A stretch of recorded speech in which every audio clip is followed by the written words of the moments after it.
Welcome into Doak Campbell Stadium, where teams just cannot come and score a victory. House of horrors for opponents. Florida State now wins their 4th straight game at Doak Campbell Stadium. Is that a school record? I don't think it's a school record. It's definitely a 2019 season record for sure.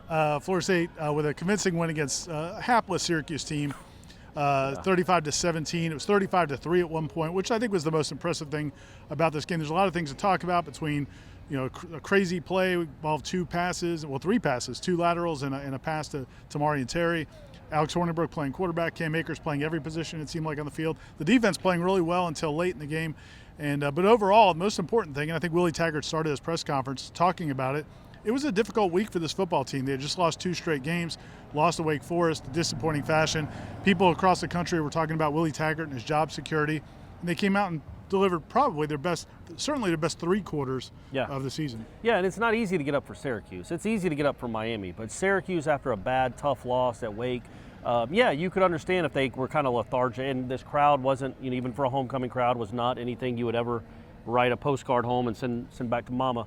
It was not a great crowd. But for them to come out and play like that, no lethargy. Is that how you'd say it? Lethargy? Sure. Okay. Lethargic. Correct. Shouldn't it be lethargic? It's weird. That's weird. The words are weird like that. So anyway, you're right. That was impressive. And I thought the most impressive thing was the third quarter. They have not been good at third. I don't know if you guys have been watching the season closely. They haven't been great in third quarters, especially here at home. Even when they get big leads, 21-3, we can laugh and say Syracuse is hapless.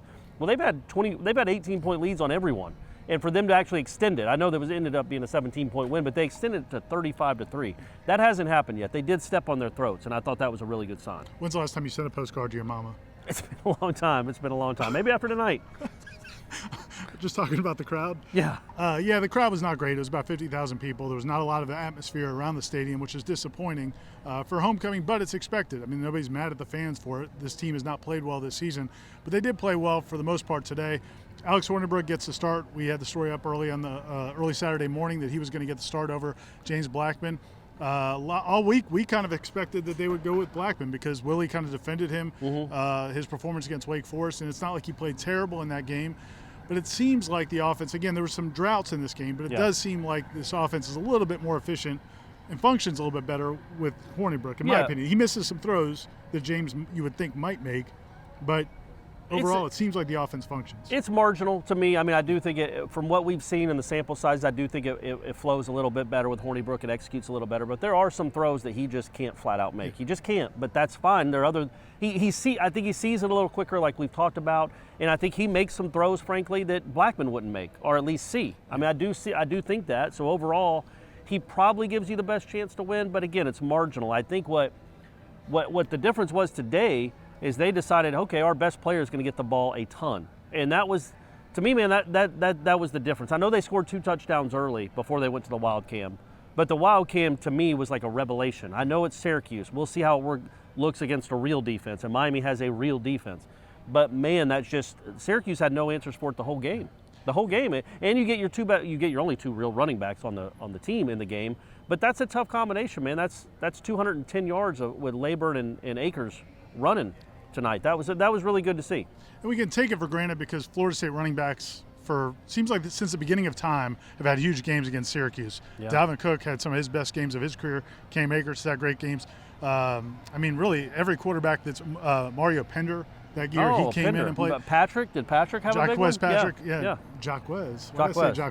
It's Jock Patrick. I was a little lethargic on that pronunciation, but anyway, so you can take it for granted, but Florida State needed it. He had 4 touchdowns, ties a school record, also had the 2-point conversion run where he just walked in with it. Also looked pretty good throwing the football. Yeah. You want to see a little bit more of that maybe? Absolutely, and I think what they did, honestly, is 2 of the first 3 plays in the wild cam was him throwing it. So okay, you can't just expect him to run every time. But that was just a whole different look that Syracuse obviously hadn't prepared for. Miami will be prepared for it. But still, it gives you a real zone read. A real zone read where number 12 is not going to keep it, and 1's not going to keep it when he was the quarterback.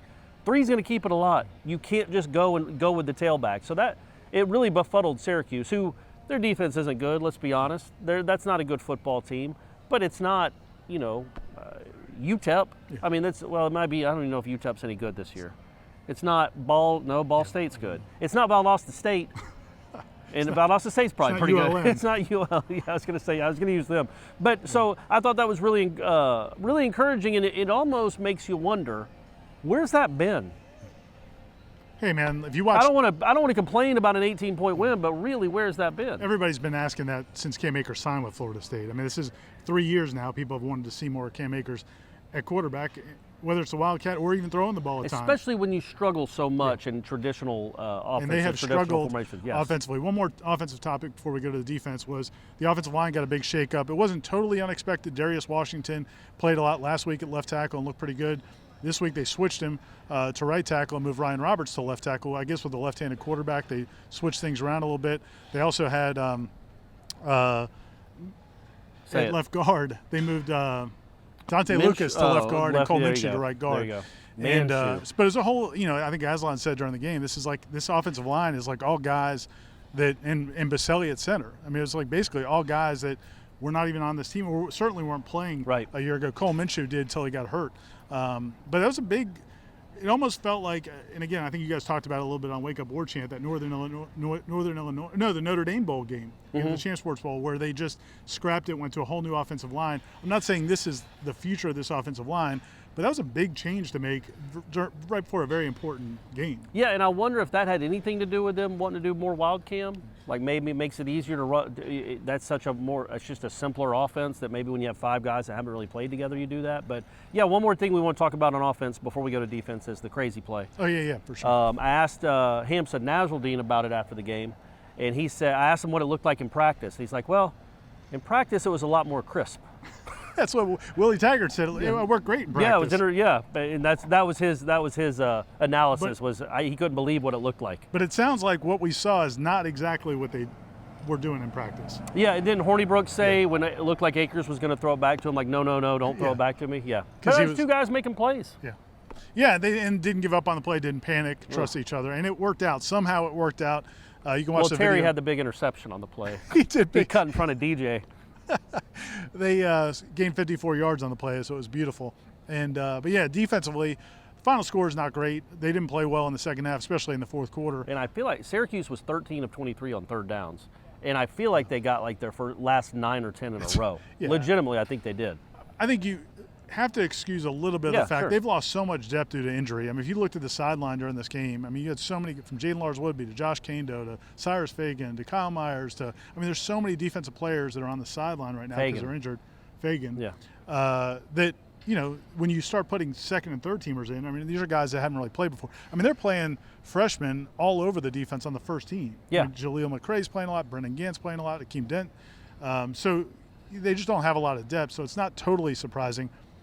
If there was a negative, though, it was the fact that, just the way they played. They didn't tackle well at all, especially in the fourth quarter. Yeah, but by that time it was out of reach. Yeah. They held them to 3. Now, look, Syracuse is not good offensively. That is not a good quarterback, man. That's just not a good – nothing there is working. The offensive line's worse than Florida State's. Legitimately, don't you think? Yeah. Florida State had 7 sacks and could have had 11. So I don't know how much you take away from the defense of what it did against Syracuse, other than it started well. And in the third quarter especially, when it still could have maybe been a game.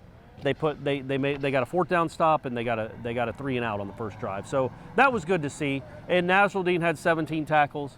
E. Ricer's flying all over the field. That's Emmett Rice. I thought Janaris played well too. Good. Marvin Wilson had a couple sacks, or a couple tackles for loss. So that was overall a good effort. And you can't just dismiss wins in this place. It's just Syracuse, man. Last year they lost to Syracuse 30-7, and it wasn't that close. So another step, little baby step in the right direction. Willie Taggart implored the fans to come out next Saturday against Miami.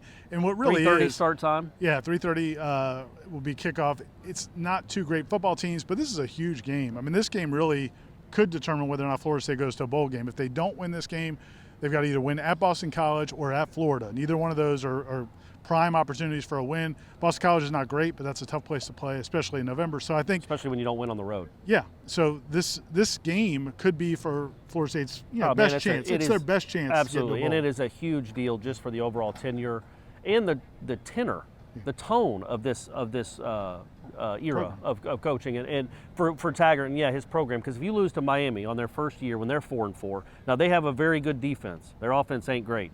If you lose at home to Miami, you're 0 and for whatever against your rivals. That's a really, really tough thing to overcome. And that's why this game, it's nice. You got the win like you were supposed to, but it's hard to really big picture this game. It doesn't really mean a lot. Next week is what means everything.